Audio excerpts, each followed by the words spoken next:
For today's Monday makeup lesson, I'm going to show you how to create this purple glittery smoky eye. If you're new to the Makeup Chair channel and you enjoy this type of content, make sure that you are subscribed. And if you have already subscribed, then thank you. And let's get started. So the first thing that we like to do is to make sure our eyelids are primed. So I use an eyeshadow primer to create a blank canvas, but also give us something to hold on to. So I've already applied that and I use the Urban Decay Primer Potion. And the palette that we're using is by WetnWild. This is the Nude Awakening palette, which is one of my favorites by WetnWild. I'm going to start off with a blending brush. This is a very important brush. You need a good blending brush. This is one of my favorites. So I'm going to start with the top transition shade, which is a matte tone. Transition shades are typically kind of dull in color, but they create sort of a fade for us. So we want to apply this from the outer corner, working our way in the crease area.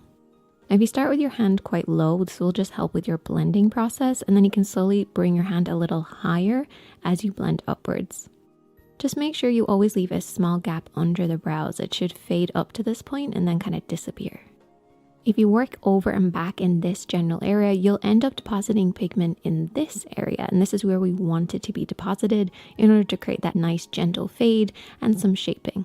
Now I'm going to take a slightly smaller blending brush. You can use a flat brush for this, but I do like using a blending brush. And I'm going to take this beautiful sort of purpley deep tone, kind of plummy. I'm going to apply this on the outer corner of my eye and then blend across the lid.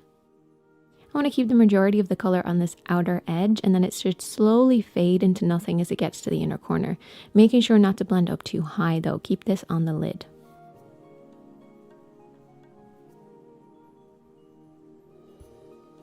So every time I pick up a bit of shadow, I start in the outer corner and then blend across.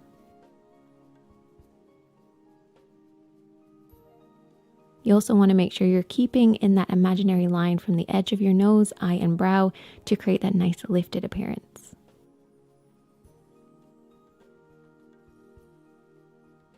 And I'm going to take a flat brush, or you can use your fingertips, and I'm going to apply the light shimmery pinky shade. And this is going to be applied from the inner corner, blending over across. So we're kind of working the opposite direction than we did with the plum shade, working from the inner corner and blending to the center.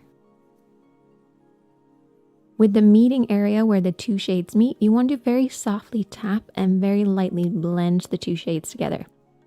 You may need to apply a little bit more of one or a little bit more of the other, depends on how your actual blending technique is, but you basically want to make sure they fade into each other. Now for the fun bit, glitter. So I'm going to be taking the Blank Canvas Cosmetics White Diamond Glitter. This is a beautiful shade. They have a bunch of new glitters out. You have to check them out. They're beautiful. And I'm going to start on the inner corner and then blend across. Now you can use a little applicator, or you can use your brush or your fingertips to apply it. If you are using the applicator, because we have a darker pigment on the lid, make sure you're wiping the applicator before you put it back in. So I'm keeping the glitter on the lower part of the lid, so avoiding this area here, making sure to keep that area kind of dark and matte. And I'm going to take a slightly smaller brush, one of my favorites, and I'm just going to apply a little bit of brow highlight using the satin shade in the palette.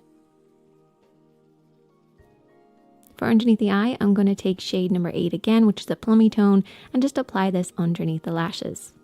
Now, makeup chairers will know that we like to squash down a brush and actually apply anything underneath our eye with a squash down brush. However, I thought I'd actually use a brush that's designed for this, so we're using the E23, which is a pencil brush.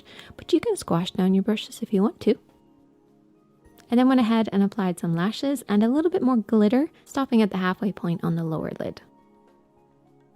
And then there you go. That is the finished look. I really hope that you guys enjoyed this one. If you did, please give it a